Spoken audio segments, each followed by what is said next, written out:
Hey everybody, what is going on? Hexlex here. I got another Pokemon Pocket deck profile for you. This time we're coming at you with the Pachirisu variant of the 18 Trainer deck.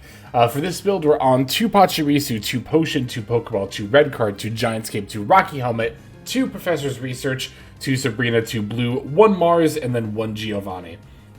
So, I already made a video a little while ago about the Articuno variant. So we've already covered that. This one, the Pachirisu variant, I actually like quite a bit more. It can deal more damage more quickly. Articuno and Pachirisu both need 2 energy to start attacking, but where Articuno's Ice Wing always does 40, of course Pachirisu's Sparking Gadget can deal up to 80 if you have a Pokemon tool attached. And it's really not that hard to get your Pokemon tool in a build like this, where we've got 4 of them here. So yeah, and of course you're always guaranteed to open the Pachirisu, because you naturally start with one of your basic Pokemon in every opening hand. That's kind of like the gimmick of the 18 Trainer deck, right? Now, that said, the Articuno 18 Trainer deck is also experiencing a fair bit of success in this meta. Both of these 18 Trainer decks, both this and Articuno, have pretty decent win rates and are definitely not too bad in their own right. Alright, our first opponent here is on Mewtwo, and thankfully we took the second turn here. That means we are going to be able to two-shot this Mewtwo before it can start side driving us, right? Because we attach an energy here, then on the next turn they attach an energy. Even if they evolve into Curlia, they'll still only have 1 energy. On our next turn, we attack for 80. Their next turn, even if they evolve into Gardevoir, they can still only have 3 energy max, Psychic Spheros, and then we Sparking Gadget them again for lethal. Now, granted, if they had a Potion or a Giantscape, that would screw their math up, but spoiler alert, we're actually going to be fine here. This is going to be one of our shorter games. I don't really think our opponent ends up having many moves beyond this one, which is nice. Yeah, I think these decks are fine, these 18 Trainer decks. They're never really the best thing in the room, but I do think they make for solid, like, tier 3 decks. I'd say upper tier 3 is probably where I'd put them, maybe even lower tier 2. I guess it depends mostly how much you try to factor in win rate versus play rate.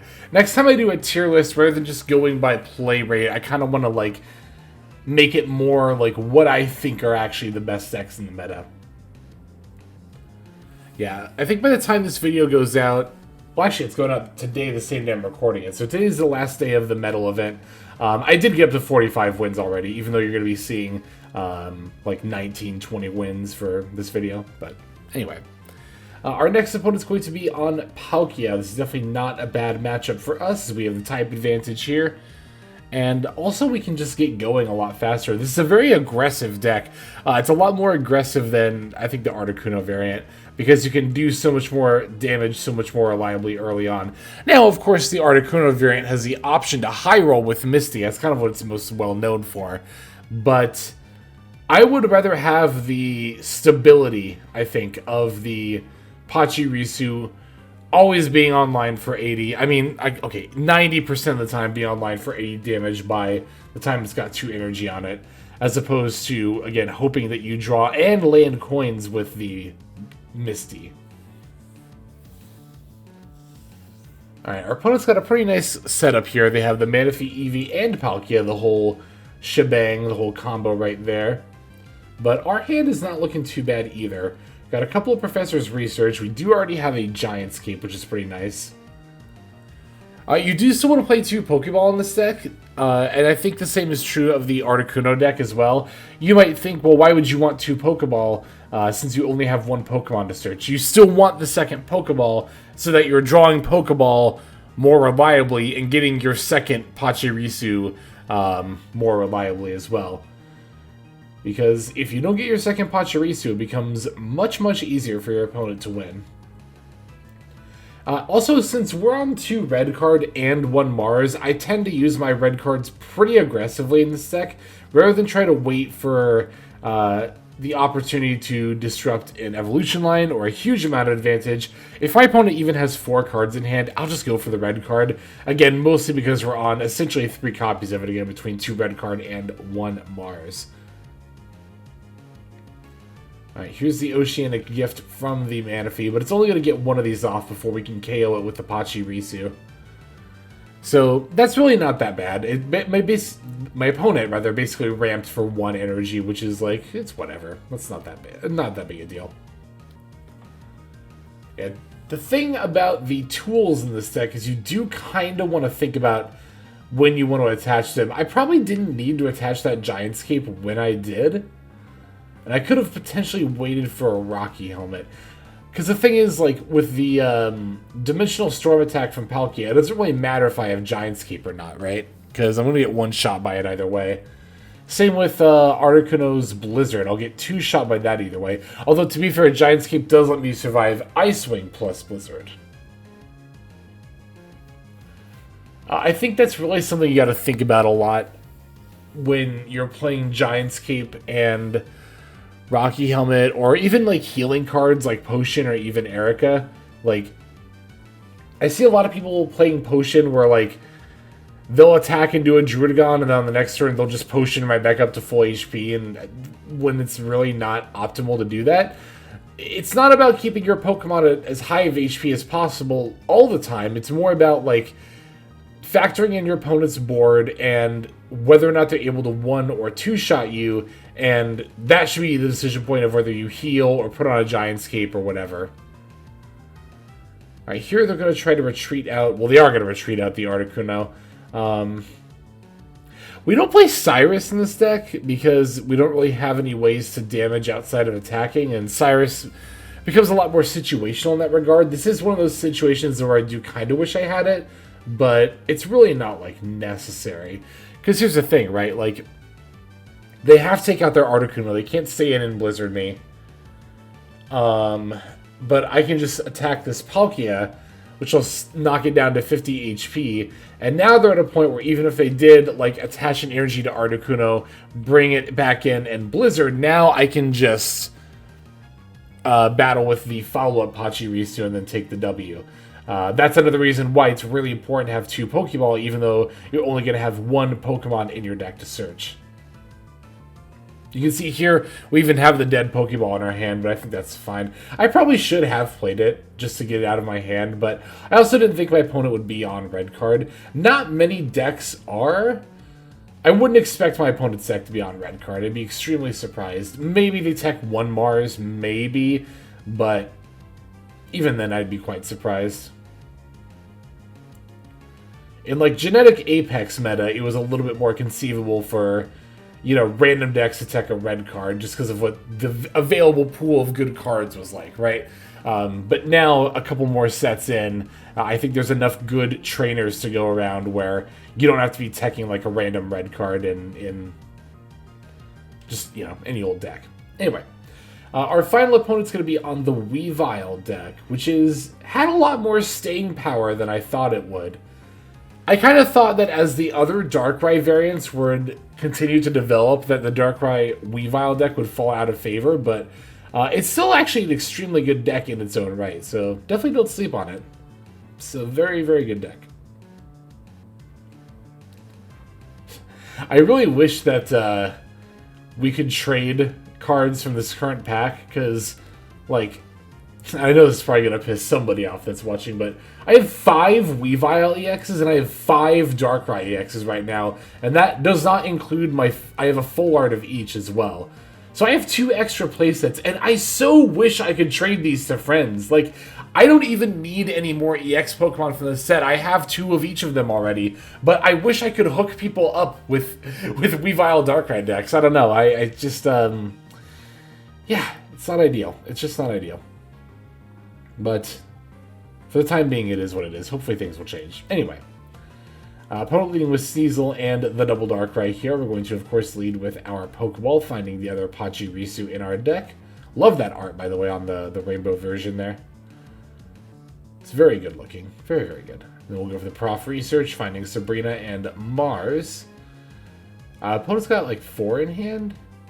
Yeah, I was going to say, if I could Mars this turn, I probably would, but it'd still be pretty negligible. I don't know, a lot of the time I think the best time to use red card is when, especially if they're on like a stage 2 deck, right? After they evolve their stage 1, can be a good time to use it, because they might, like, okay, you have to kind of pay attention to play patterns, though, because if they've been sitting on their stage 1 for a while without evolving it, or their basic, rather, and then they evolve into the stage 1, then that might not be a bad time to red card, because it's pretty decently likely they've been sitting on the stage 2 for a while, and they've just been waiting to draw the stage 1. But, like, again, it's so situationally dependent, right? Now here my opponent's got a Druidagon, which is not, like, I don't think it's very typical in Weavile decks, is it? I mean, I guess it makes sense, but I don't think it's the most typical. So here I'm going to use Sabrina, and I was a little surprised when they pulled in Sneasel, but I definitely intentionally activated those cards in that order. I red carded, or I Sabrina'd and then red carded. Because if I had red carded first, and then they put back a Weavile and then didn't have one in hand, they might have just thrown in a Darkrai and tried to get to Weavile. But it's possible here that my opponent thought, I don't know. Actually, now that I'm saying that out loud, that doesn't make any sense. Because if they had a Weavile in hand, then they wouldn't put Sneasel out, right? Who knows? Anyway. Now they got a Rocky Helmet on the Druidagon, and now we have a little bit of a problem.